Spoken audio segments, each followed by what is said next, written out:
Welcome to the Soul Story Show, where real conversations and soulful stories help you live and write your next chapter. I'm your host, Brooke-Sidney Harbour, and today we are diving into a powerful, much needed conversation about race, capitalism, wealth building, and the true stories behind Black wealth in America.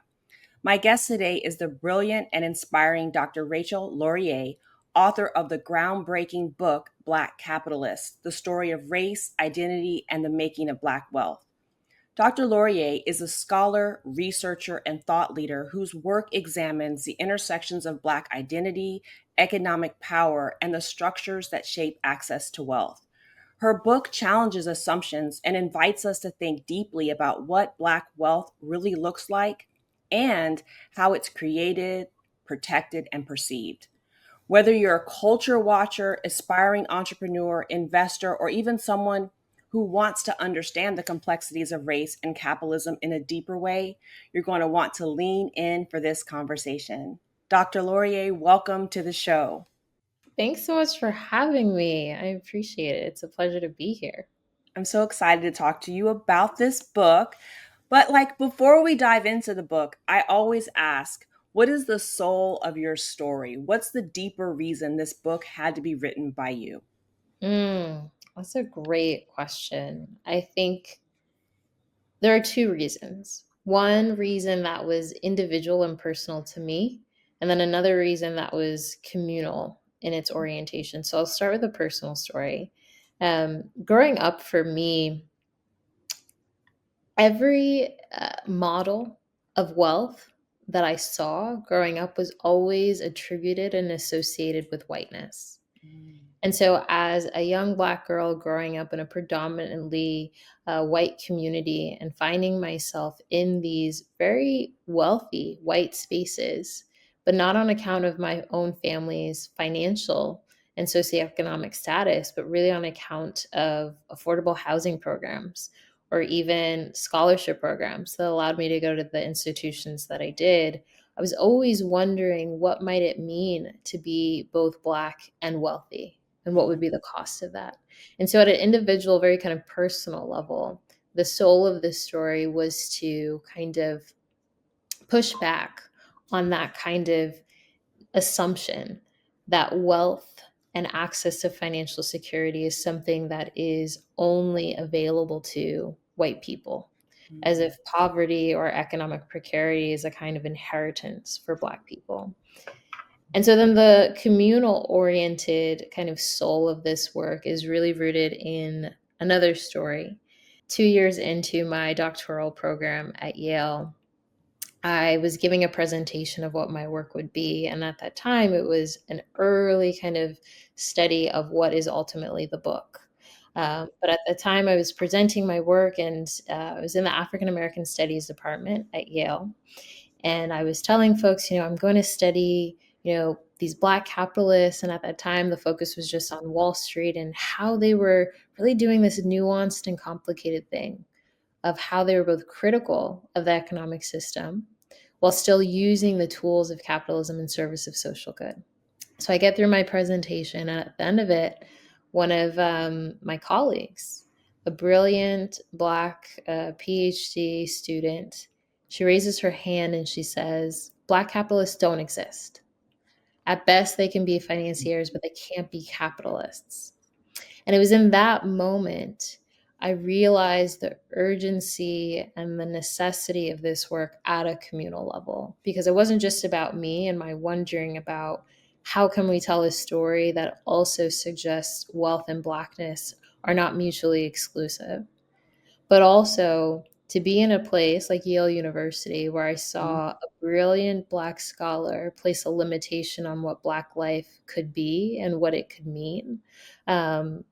And also know that this person would go on to teach future generations of students made me realize that this work is so necessary to really intervene on the discourse of, again, how we think about what Black participation in capitalism can look like and what the outcomes of it can be, despite, but also in light of so many of the critiques that we have of capitalism for good reason. And so that's really the soul of this work.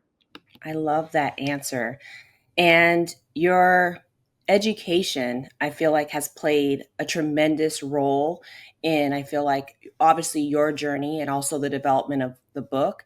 Can you share a little bit more about that background, especially as you were younger growing up, and how that might have even caused that inquiry into Black capitalism at such a great depth? Yeah, my mother moved to this country. She immigrated to this country in the 80s from Ghana. And she was really in search of the elusive American dream. And it was something that she was really in search of on behalf of her kids, myself and my brother. And she was someone who worked two jobs every single day for years to take care of my brother and I alone.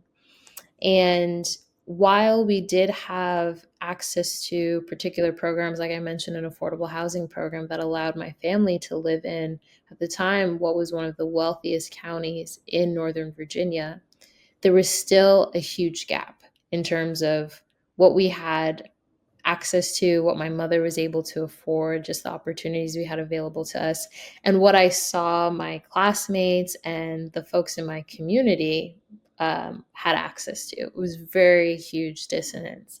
And, for all of the material things that we lacked, something my mom would always say, and, really was the underpinning of my childhood, was the belief that education is a way out, is the way out. And then the question becomes, out of what?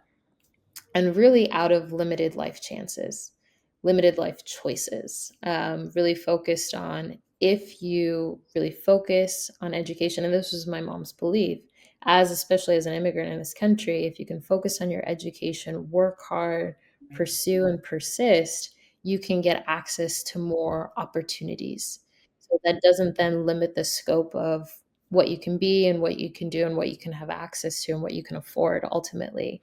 And so education was central, very foundational to my upbringing, so much so, my mom, being the disciplinarian that she is, we'd wake up at 4:30 a.m. every morning to study before school, check over my homework all before school, then go to school, come home, study some more. And she really believed in, a strictness that really focused on channel all of your energy and effort into education, because that would be the way out. And in my case, and certainly my brother's case as well, it was. Um, I was able to get access to incredible academic scholarships that allowed me to go to my boarding school, which is a school that cost $60,000 a year to go to. And I was on a full ride scholarship on account of all of that preparation, in elementary and middle school. And then being, again, afforded scholarships that allowed me to go to NYU and then attend Yale through a fully funded, dual PhD program. And so I've seen the ways in which education and I'm the byproduct of it, if I'm honest, on how it's been a way into new economic potentials and opportunities for me and my family. But as I had my own evolution and, journey through life, I've seen how there's the overlay and the intersection of not just race, but also money and the economy related to access to education. Democratizing knowledge and even access to knowledge is foundational when you're really talking about access to financial security and wealth building as well. So I'd be in classrooms where I was the only Black person. I'd be reading texts, and we're in the classroom Mhm. engaging, talking about Black studies or anthropology, metropolitan studies, and I am the only Black person. And so I started to feel the overlay of, what does race mean in the classroom? What does my socioeconomic position mean in the classroom? Which really gave me a view to think about race and money at this intersection of Black wealth and opportunity as well. Wow. I know I have a kind of a similar background, Duke, in different schools where only one, and definitely the funding and all that, the access to the education, and now a lot of students are looking at, especially even for law school, of which I'm a lawyer, the economic debt that people are taking on to get access to those same type of what we're thinking is going to be a financial freedom path, but instead many are encumbered with law Mm. school loans or loans in that. So it's a very interesting dichotomy. Let's talk about the title Black Capitalist. For some, that might feel like a contradiction in terms. What does that term mean in the context of your work?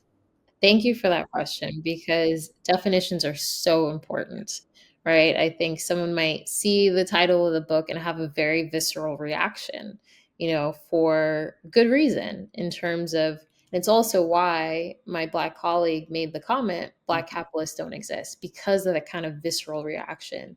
And when you associate Blackness to capitalism and you put those two words together, you're creating what many people feel is, as you mentioned, a contradiction or even an oxymoron. Mm-hmm. Because it's very much the case in the creation of Western capitalism, Black people were the greatest commodity and capital, human capital, to create the economic system. And yet, Black people were never structurally and systemically able to be the beneficiaries of the system they created. So, without context for what a Black capitalist is, it creates this kind of identity crisis. Well, how can you ascribe to an economic system that you were never the beneficiary of? It almost seems counterintuitive to your own kind of productivity individually or communally. And you would think, oh, this isn't for us, right? But Black capitalist, as I define it, it's really about how a Black person can reposition themselves within the economic system in order to achieve social good. That's the definition. And then more broadly, which is race agnostic and not just limited to Black people, is the concept of Black capitalism. And that's a term that got really popularized during the Nixon era. But I have a large departure in how I define it. And it's really, again, about how individual or private actors can do that same work of repositioning themselves within the economic system in order to achieve social good. Why is that necessary, or why even that definition? It's very much the case that capitalism as we know it, definitionally, is focused on private ownership and profitability. Right. And what it nurtures is an individualistic mindset. It nurtures a scarcity mindset.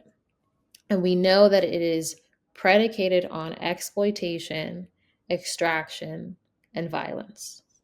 That is capitalism as we know it and experience it. So to be a Black capitalist or practice Black capitalism is very much the contrast to what capitalism itself is. It's Right. about how do you nurture an abundance mindset to counter that scarcity mindset? How do you orient yourself in community rather than individualism? Right? And how do you participate in the economy in a way that's not going to be exploitative, extractive, or create harm of Mhm. any kind? So you see how it is a departure from what we experience today, Right. but it's important to recognize the contradictions and the tensions that we live in. America, for example, is a contradiction. Very We much. talk Yeah. about the American ideals of life, liberty, and the pursuit of happiness. And yet we know that in the day to day, life, liberty, and the pursuit of happiness are not ideals that are materialized and realized for many people, Black people especially. And yet we Right. figure out how we navigate on a day to day basis. Capitalism is no different. That is also a contradiction. And while, I'll talk to people, they'll say, oh, well, why not the title be Black communalism or Black socialism? And I say, I see why you would say that, but the reality is the economic system that has the greatest amount of real estate in our lives today is capitalism. And we have to reckon with the tension of that. We have to reckon Right. with the reality of it in our lives and the fact that we participate in capitalism every single day, whether passively or actively. So it's in that reckoning, it's in that being honest about the participation that we have, being honest about the financial futures we hope to have, that we can start to let our critiques of capitalism become the new standard by which we behave and participate in it. And so that's really kind of the driving force behind the title. And then you'll even see behind you in terms of the visual of it, it's Mm-hmm. really the argument is in the visual because it's as if someone has opened up a flap, that white flap, and you Mm-hmm. see how blackness is the undercurrent. It's underpinning this kind of capitalist structure that's always getting whitewashed. It's always being kind of projected as white people have been the beneficiaries, white people are the creators of this system. But no, no, no. You'll see below the surface how we've always been here. Our That's right. stories have always been here. So it's really about how do we reckon with the past and also what do we do about it in the present in service of the future that we're trying to get to. Well, I think you've captured so many things, as well as the Black experience right now in a capitalistic society. I think that as Black people, we are constantly looking at capitalism through the lenses of race, right, and Mm-hmm. identity. Mm-hmm. And your book explores how that race and identity shape the access to wealth and economic power. What were some of the more surprising things you uncovered in your research? Mm. I think some of the most surprising things I uncovered was really around this kind of through line across the diaspora. Because when I originally set out to do this work, I was really focused on just telling the story of Black professionals on Wall Street and kind of maybe more broadly corporate America, if you will. But as I was talking to more and more people, I was realizing that, especially with folks who worked on Wall Street, they were taking all of this kind of financial acumen and this skill set that they were developing and really looking to the African continent as a way to apply that skill set. And so there was this kind of shift to turning one's attention to and turning one's gaze to the African continent and really thinking about how can I get back home, especially if it were in the case of the children of immigrants. Um, but also big picture, I think what was really interesting about when I was doing this research and just the alignment of things that were happening in the world at that time, back in 2019 was the huge year of return for Ghana. And that year of return, which was really kind of deployed through the presidential administration of the time, really as an effort to commemorate 400 years since the transatlantic slave trade. And it was aimed to commemorate the resilience of African people around the world and African descendants. And so, what you saw through that year of return was an attempt to reverse the effects of brain drain, to really call people back home, and for Ghana to be an entry point back to the African continent. And so this was all happening, right? And I'm doing my research and I'm talking to people and they're like, "Oh, I'm trying to get home, I'm trying to get to Ghana, I'm trying to build businesses there." And I was talking to people who were building investment firms, for example, building businesses and really wanting to do it through this lens of pan-Africanism around how can we think about a global Black lived experience in service of our collective economic power, our social power, and really leveraging that as a way to, again, move the needle in the Black lived experience towards thriving, towards economic security. And so that was fascinating. It's not something I expected. It was just honestly the zeitgeist and what was happening, but then also where people were naturally trying to move their lives. And I called it really the afterlives of folks on Mm, Wall Street. But I think now we're living, especially in a time where it's not just, Wall Street professionals who are doing this. There are people who, for whatever personal reasons they have, they're looking to the African continent to that's right. invest as a place of safety, That's right. as a place where they can have peace of mind and not worry about harm to their physical bodies. When you think about police brutality and the material consequences of racism in this country, it's like, where can I go where I can have peace?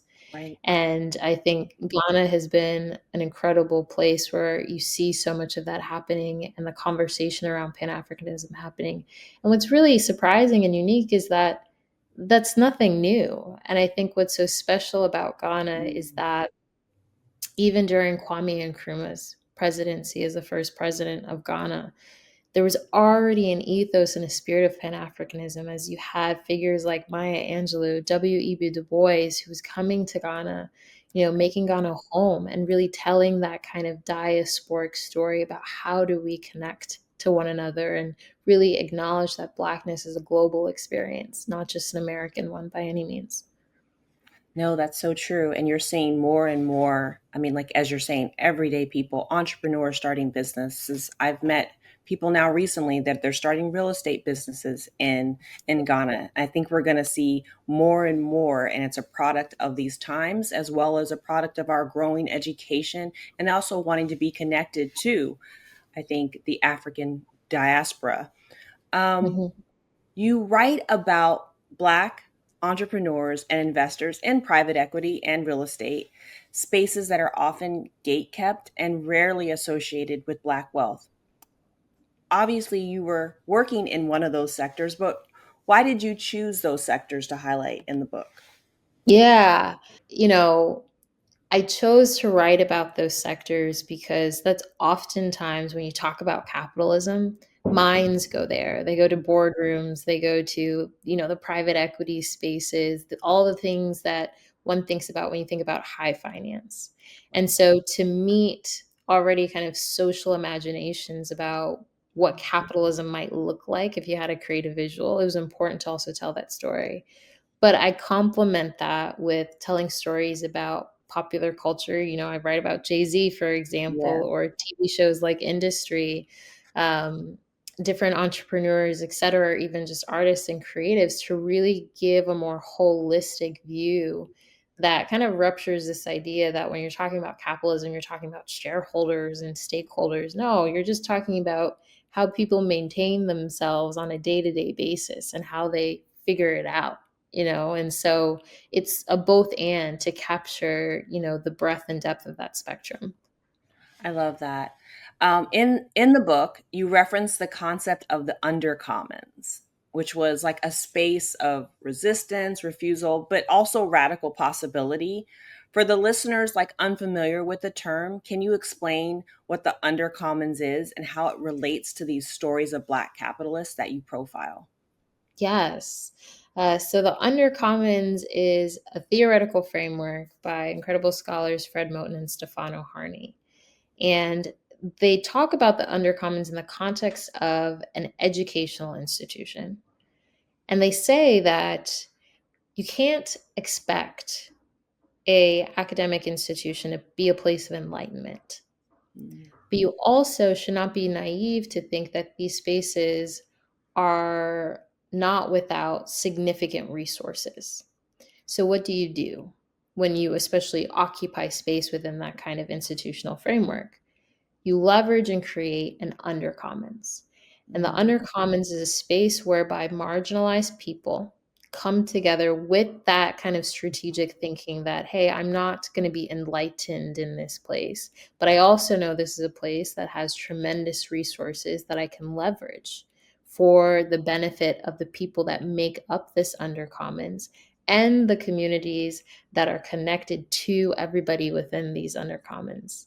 And so that becomes the guiding objective and the unified belief system that everyone shares in this space. So then it becomes about how can we share resources? And they're not just monetary resources, but also, say, social capital, human capital, creating opportunities for networking and Right. other resources, whether it be knowledge, exposure, to different resources as a way to build and support the people that make up the Undercommons. And so when I first came across that work, I was like, oh, wow, this is Yeah. fantastic, right? And also Mm. transferable to other spaces. That's right. Because regardless of the institution that we find ourselves in, whether it's, you're a Wall Street professional working at, one of the big banks, or, you're a academic working in academia, you can still create and be a part of that undercommon space. Right. Because, and I write about it in the book, I'm part of an undercommons at JPMorgan Chase. There's an employee resource group called the African Alliance. And within that group, there are over 600 people that come together on a monthly basis on a Zoom call. And every month we have different conversations really focused on how can we expose each other to knowledge that's going to create potentially new outcomes for ourselves in service of our economic security. How can we help each other get access to jobs? I personally have benefited from that, where I connected with someone else in this space and was able to now have the job that I have now because of her effort and helping support me in that way. Right. And just even whether it be internal to the organization, but also external, JP Morgan Chase, like how can we just create points of connectivity that are ultimately going to move us forward? And so the Undercommons really is an incredible framework to think about whatever institution I find myself in within, like a big I institution, a capital I. There can always be this kind of resistant, kind of radical space within it that we use, acknowledging that, hey, this place isn't in service of me, but the Right. undercommons can be.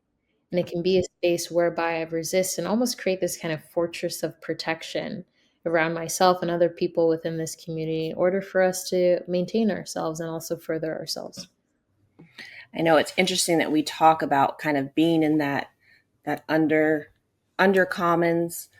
We're always navigating new spaces or having to create new spaces in the world at large, and that's been, I think, that's been existent right since the country was founded. We've always found ways, whether it was an underground railroad, there's always something Mhm. underground. So I think it was a very like powerful term. Um, there's this tension in the book around respectability, access, authenticity. I think there's one profiler, there's one gentleman who, he kind of knows that he's the spy. Mhm. How Mhm. do the Black capitalists navigate fitting in versus staying true to their cultural roots? I love that question. And I think that's where strategy and Mhm. tactics is so important because, sometimes we think like, okay, if I'm in this institution, I know it's not a place for me. Like, how can I still be my authentic self? Right. Right. And that becomes the core tension. But I would say that it's not a question of your authenticity. It's really about knowing the spaces that you are in and knowing what it is your objective is within Mhm. that space that you're in, and flexing the skills and the muscles that are going to get you to that objective That's right. because you have read the room and you know where you're at. Right. Right. And so it's really strategic Yep. forward rather than Mhm. say focused on emotions or even kind of those elements that then create that tension. And so for me, especially when you have that kind of undercommon space, it's like, okay, we know the landscape. We know how to navigate this space. Here is the playbook. Here's the strategy by which we can execute on these objectives that we have. I know what the end goal is, and I'm going to behave in a way in this space that's going to get there. That to me is not a question of my authenticity. It's about my ability to actually execute on a strategy. And I think it's really that's what's going to make the difference when we're talking about existing in these spaces that are contradictory, that aren't for us structurally and systemically. It's how can we use the tools in a strategic manner that's going to get us to new outcomes rather than, having emotional responses or engagements that can make it really difficult to then exist in these spaces. And it's not to say that it's perfect. These places are challenging for a reason. And so those feelings of isolation or difference come up. But that's where I think having the undercommons, having mentorship, access to people who said, hey, I've done this. This is how I've been able to navigate. You take the best from all of that, and then you, again, execute against your strategy. And that's what allows you to, create those new outcomes for oneself within systems and institutions that make it very difficult to access opportunity. I love that. And I personally definitely agree. And I think it's just how fast can we translate and kind of shift that transfer of information about the strategy. And I think your book is helping that. Because I think some people are like, we don't know. We're still trying to figure out the codes. We're still trying to figure out the keys. But your book, as well as some of the other researchers and like big thinkers, are helping, I think, that cause. Mhm. So, historically, education has been seen as this pathway to upward mobility. We've been talking about that upward mobility and generational wealth in the Black community. From your perspective, is education, especially today with all the things happening technology wise, is it still the main pathway to Black capitalism, or is that belief shifting? Yeah, I think it's totally shifting. It's the case where technology, right, is opening doors to access Black wealth in ways that traditionally we haven't seen. And so, especially young people are questioning if, higher education is for them. And Right. I can totally understand that, even as someone who has done my time and really kind of gone all the way with education, right? But yes, there's other ways, even trade school, there's other ways to think about accessing Black wealth. And it's important to know, and I think Black wealth has been sold to us or marketed to us in different ways over time. Whether it be through entrepreneurship, I Mhm. think, again, especially Nixon era, Black capitalism was really an ethos around Black entrepreneurship Right. in a particular way. Um, the landscape is shifting, and I think technology, AI, especially, the work around artists and creatives today, it's really kind of upending that. But then again, I think as we see capital being circulated and shared, though there's still challenges for sure in gaining access to capital, but still, and here's another contradiction, like the racial wealth gap is widening, and yet we have more Black millionaires in this country than we've ever had before, and Black wealth is outpacing that of white counterparts.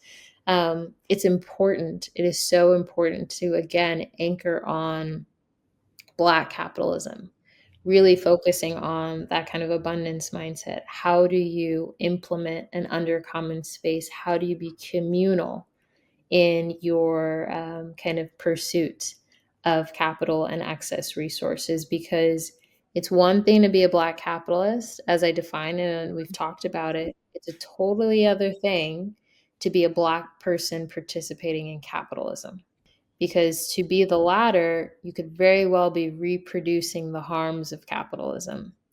Whereas to be a Black capitalist, you're being intentional on a day to day basis about how your actions are not reproducing exploitation, extraction, or even creating forms of harm.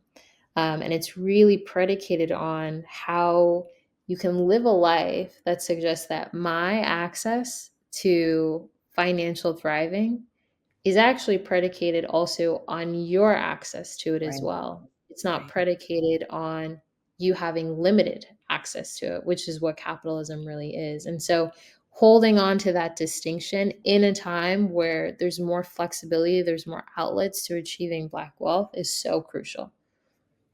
So I'm curious, this is kind of piggybacking a little bit on the last question, because we are now living in this area where technology, AI, is a big one, and even cryptocurrency are being held as like these big wealth accelerators. And you even have people in the community talking about it being wealth equalizers.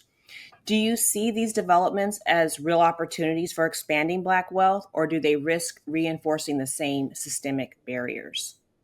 Great question. I think it's a matter of how it ends up being implemented.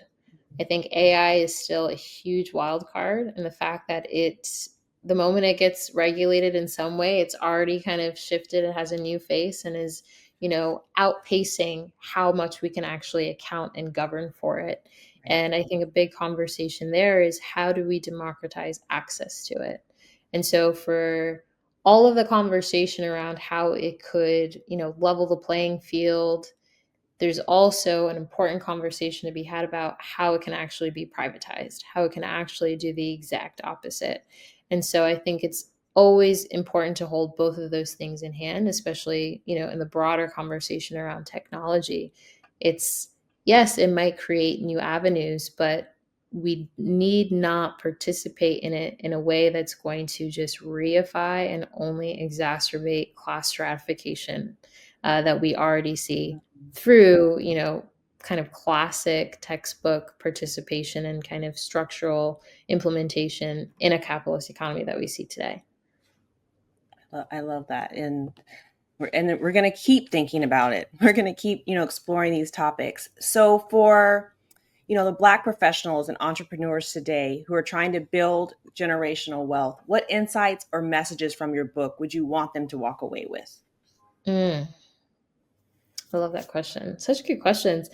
I would say that, and I was just talking with a Black business owner who owns an investment firm and has done considerably well. And he was telling me, he said, Rachel, most times people think that money makes money. And so you have to have this kind of capitalist orientation in order to then create excess capital and then perhaps do social good, right? But Right. that's actually not the case. That's quite a myth. It could be the case that you lead with culture. You lead with a belief that people have intrinsic value because that they are people, and that becomes the most important thing, and then the money follows after that. And so it becomes a question and an exercise as an entrepreneur. How do you build a culture of a Right. business really focused on people and their intrinsic value? And that's both in terms of the people that you employ and how you treat them and the culture you create there, but then also the value that you are proposing that you offer as a business to your consumers, right?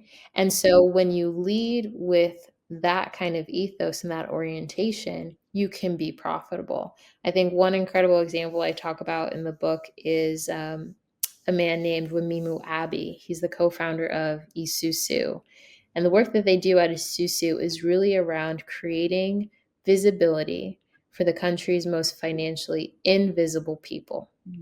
How do they do that? They do that through the belief that if you are a renter, which the majority of Black and Brown people in this country historically have been rather than homeowners, if you're a renter and you pay your rent on time, that should translate into your credit worthiness. And so they report rent payments to credit bureaus, with, which then creates credit and financial visibility for people who might not otherwise have had access to credit. And so, what's so incredible about his work, they started back in 2018. Within a 4-year period, they became a unicorn business. Unicorn business being a business that's evaluated at $1 billion or more. And so, incredible profitability opportunity. And where did it start? Really believing in the value of people, their worthiness to access, and their worthiness to live lives where they can get access to. Now, Esusu has opened the door to millions of dollars worth of access to credit to buy Right. homes, get access to personal loans, auto loans, etc. And that work was really focused on changing the culture of who this country believes should get access to basic things to pursue and further their economic thriving. I love that. So it's reprogramming and resetting the foundations when we're building our capitalist driven organizations or companies.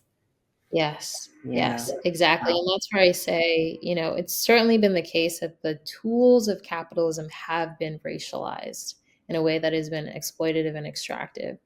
But, and it's my hot take, the tools of capitalism can actually be neutral. And I think Esusu is a great example of how you can use the tools and create new outcomes and new possibilities that are not exploitative, that are not extractive, but actually in service of equitable opportunities for people. And that's how you start to close the racial wealth gap. Yeah, and when you say tools, it does make me think of the quote as you mentioned in your book from Audre Lorde about being able to use the master's tools to dismantle Mhm. the master's house. And it sounds as if you're saying it's possible. I am. I am. I think that's and I'll make no mistake, it's a long road ahead. It's not something that happens overnight, right? But I do think if we start to have this ethos in belief and unified beliefs, and then it starts to show up in unified behaviors, Right. the house starts to look different. Because the reality is we are in the house. It's about what are we doing while we're in this house now? Yeah. That's right. So I love to do a rapid fire round Okay. where I ask you a question and you just let me know the first thing that comes to your mind. Okay. Okay. So the first one is one book everyone should read to better understand race and economics besides your own. Because they definitely need to read yours. But what's another? Ooh, sorry, I'm not being rapid. um, oh gosh, there's so many. Mm, I'd probably say some that come to mind. Oh, this is so hard. This isn't fair. You can name more than one. Would that Oh, make okay, sense? okay. Um, Definitely Forensics of Capital, Michael Ralph. Um, The E-Myth, that's another excellent book to It's a great read. book. Um, Black Marxism, that's another Mm, great book. Um, yeah, I'll leave it at those three. But yes, those are core that get at kind of the global lens, kind of Pan-African lens, entrepreneurship, right. um, how we do it in a way that's going to be strategic. What's a blueprint for how to do it? So yeah, I'll leave it at that. Your favorite example of Black excellence in business. It could be living or historical. Oh wait, I also want to add The Color of Money to that Oh, The first Color one. of Money is so good. Yes. Yes, yes, Yes. yes. Yes. Okay, favorite example of Black business, present or past? Black excellence in business, living or Black historical.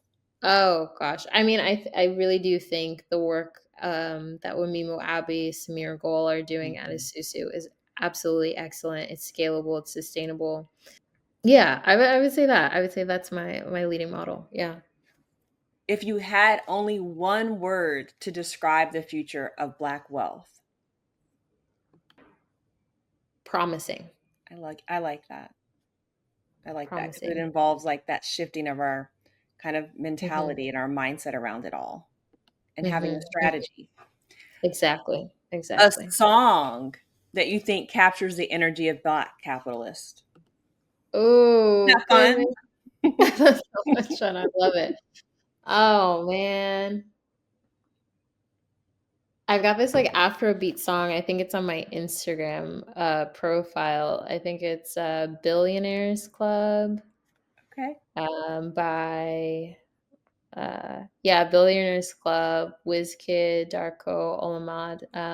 Yeah, that would probably be one that I captures like the that. ethos. Yes, that's perfect. Okay, so the last question.